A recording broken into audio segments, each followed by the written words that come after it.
tell me you're an art teacher without telling me you're an art teacher. Sitting in my recovery chair after surgery, working in my visual journal.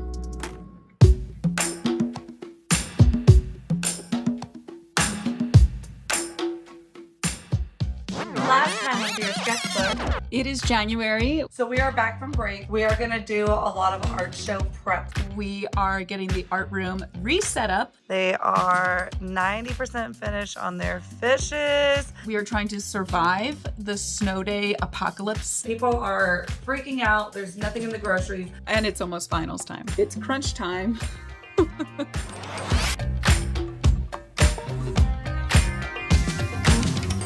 Hi, my name is Keisha Morales, and I'm an elementary art teacher here in Texas. My name is Jackie Jablecki, and I'm an art teacher located here on the eastern shore of Maryland. And welcome to Art of Education's Dear Sketchbook, an art teacher vlog where we share the ins and outs of art teacher life with fun and helpful tips and tricks along the way. It is February, and even though I am not in my classroom, I am still thinking about all the things that are going on there. And I'm celebrating the small wins because let's be real, even celebrating the smallest, tiniest wins deserve a reward, like chocolate. I'm thinking about my students and some fun things that I want to do to help prep for when I get to go back. And I'm all about keeping things simple this year. So no name, no stress, just creating with using community painted paper. Let me share a few things that I'm doing here at home and staying healthy both mentally and physically. Today is like the first day that I really actually feel very good. Hopefully I'll be able to go home tomorrow and rest at home. But surgery went well. I haven't heard anything from school, which is a good sign, or it's not.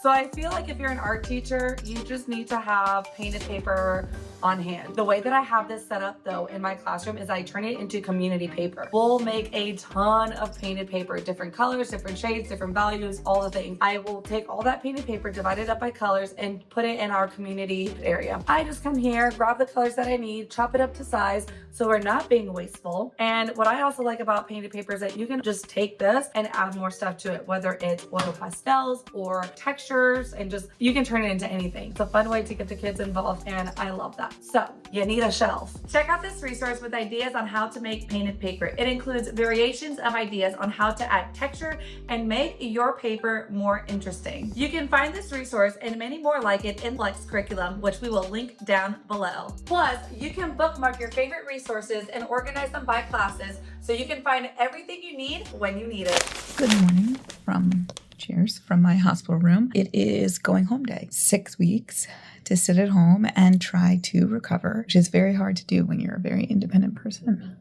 One of the things that I was thinking about as I'm sitting at home, especially for new teachers, is to establish boundaries, do a little weekly check-in, and make it separate from your work email. I basically created this weekly check-in. This is where I wanted them to be able to write down whatever they want. Do they want to share a fun story with me? Do they want to ask me a question? Is something going on? Is somebody doing something that they're not supposed to do? Spill it here. Hey, you want to show me a picture of your work? You want to show me something cool? Upload it there. If it looked like it was really immediate, like things were an emergency situation, I did give them my email address, and then I could get back a lot quicker. But this way, I wasn't being flooded with student emails. Don't let the fact that you're not sitting at home painting take away from the fact that every single day you're making 1.5 million creative decisions. Maybe it's making a meal for your family that's creative. Ooh, yeah.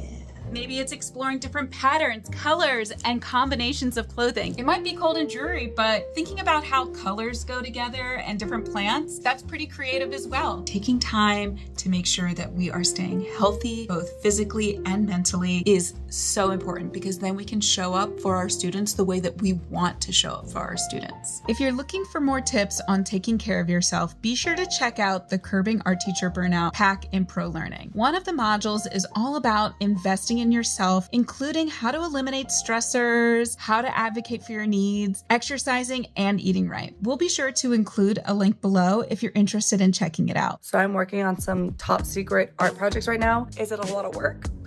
Absolutely. Is it gonna be worth it?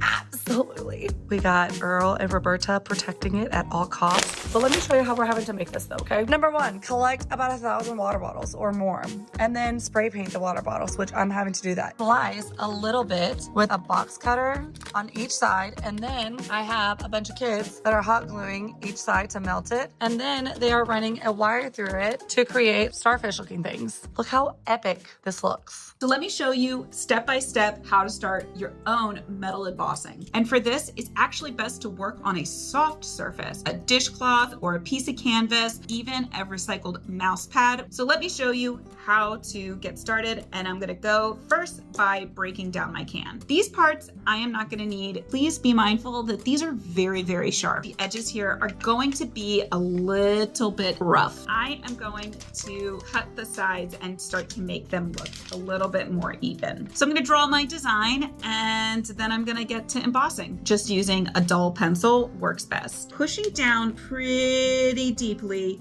onto my drawing. And I wanna make as clean passes as I can. And then you can start to see that it's gonna start to indent. In my little sun, if I wanna make it look like the rays are coming away and pushing out, I would flip it over to the back side and push out on that side. So you can start to see my design coming to life. So here is where I'm at with the initial drawing. This is a great opportunity to talk about texture. So if I wanted to differentiate between the sun and the background, I am going to use my pencil to put in dots all over. And I can do this on both sides to create a different type of effect. Here is pretty much my finished product. I actually then like to hot glue this either to a piece of canvas board or scrap paper. This way it is portable, transportable, and it just makes it really nice and easy and safe for the kids to keep using. So I did it. I committed a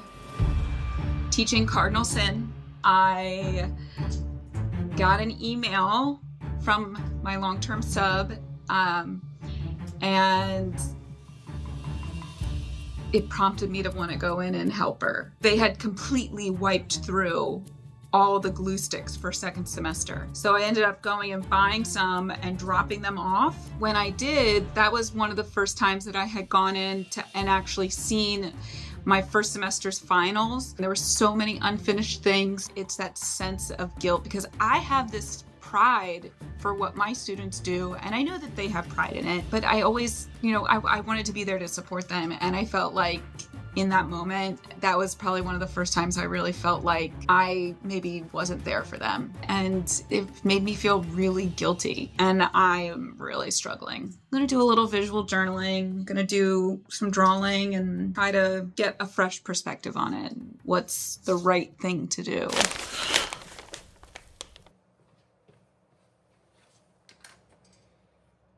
I have about 5 minutes to myself.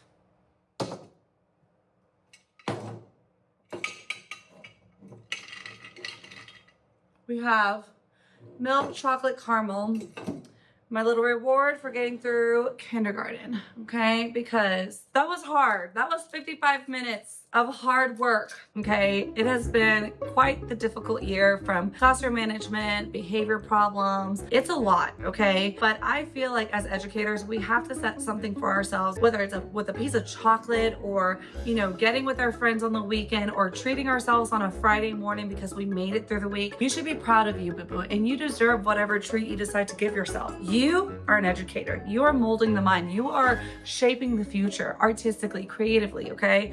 You deserve that treat. Let's go teach. Go ahead and pick out your papers you want for your coral and 3 oil pastels. Do you have a fish hiding? I love it. Are you making your fish swim in a row? I love that so much. We spent a lot of time learning and understanding the benefits and the beauty of what our oceans provide. I'm obsessed with all the layering. We did a lot of painted paper using our community paper and made it into ocean backgrounds and use paint markers, oil pastels. I mean, just all the things. And I cannot wait to hang these up and showcase to our parents. Now it is time to attach these labels. They had to come, find their teacher, find their name, and then put it on my desk with their name tag on top and just attach it just like this. But it's thick paper so that when these get ripped off, it does not affect the artwork at all. And they are ready for show. I'm gonna start gluing and attaching everything to the art show banners. It is a process. It does take some time. And the faster that I knock artwork out of the way,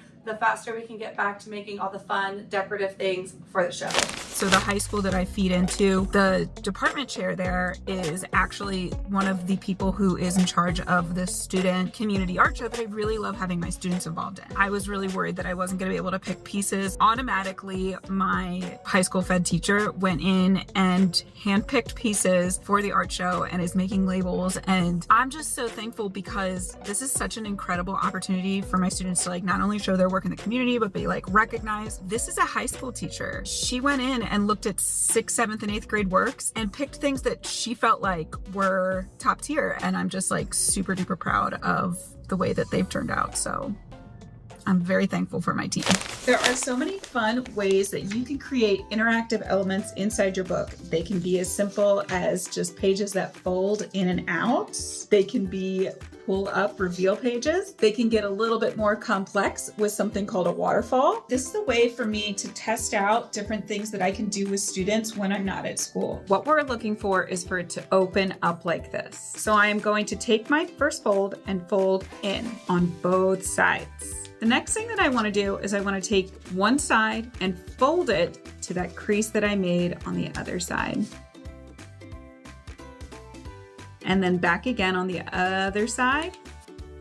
Now I have 4 creases. I'm going to take my outside creases and fold them out. And what happens is that then they can meet in the middle. And that is how I get that fold out. For this window reveal, one of the first things that you want to do is create how big you want your window to be. I'm going to go ahead and cut out that size. This line is going to be where I'm going to put my reveal. First, I need to use my craft knife and cut 3 sides. Now I have something that's going to go like that. So I'm going to flip it to the back and fold up to that top fold. So now I have something that's gonna look kind of like this. This mechanism is what I'm going to use to actually pull up the window. So it needs to be a little bit longer than the size of my window. I'm going to flip this to the back. I'm gonna add glue to just the end, and I'm going to glue it onto my window and swoop on the other side. So it creates like a little hug. So on the front, it only looks like this. What I have is a pull tab that can pull up my window. In order to glue this down, only glue on the part of your frame, and I need to glue on either side of that pull. Then I lay it down where I'd like it to line up to reveal my drawing underneath. Now when I pull this tab up, I'm revealing the drawing underneath. For this waterfall, you're going to need 4 equal sheets of paper. These need to be the same width as my templated piece of paper. This width is usually pretty good for all different types of books. Just this half of a 9x12 sheet of construction paper. After you cut your sheet in half, you can use 1/2 for your template, 1/2 for your pieces. So there's a couple of very important pieces to our mechanism. First, we need to have a pull tab. We need to have 4 spaces to place our artwork, and then we need to have an anchor. We also need to have a space where our pull is going to be able to fit through. So my pull is going to be constructed out of this half. This half is going to have my anchor and my 4 equal spaces. 1, 2, 3, 4. Then I'm going to connect these lines across. The next thing I'm going to do is I'm going to give myself another little space. I'm going to try to make it a little bit bigger. This is where my anchor is going to be. The next thing I'm going to do is I'm going to create a fold, and I'm going to go back and forth and fold on these lines so that I got really smooth curves. So here I'm going to measure and give my pull tab a couple of inches on each side, something about like this. And I'm going to line them up so that I have something that looks like this. Next thing I'm going to do is I'm going to cut out my pull tab and cut out my anchor. These are going to be the parts that I glue into my book. This is going to flip down and around. So it's going to look something like this. And I'm just going to kind of hold one edge and test it out and make sure that it rolls. I'm going to glue my anchors down and make sure that my pull tab fits in. I'm going to slide this piece down. The next thing that I'm going to glue down are my 4 picture pages that I'm going to glue onto each one of these spots. So now I have my waterfall working. This is all about problem solving and trial and error. You can add pictures or collages to each one of these, so it's endless. Well, that wraps up the month of February. We would love to hear how you celebrate the small wins. Be sure to comment below so that we can share all of our wonderful ideas. Like this video and subscribe so you don't miss on next month's fun and helpful tips and tricks. See you next month. Just instant happiness, no matter what happened today. Bye.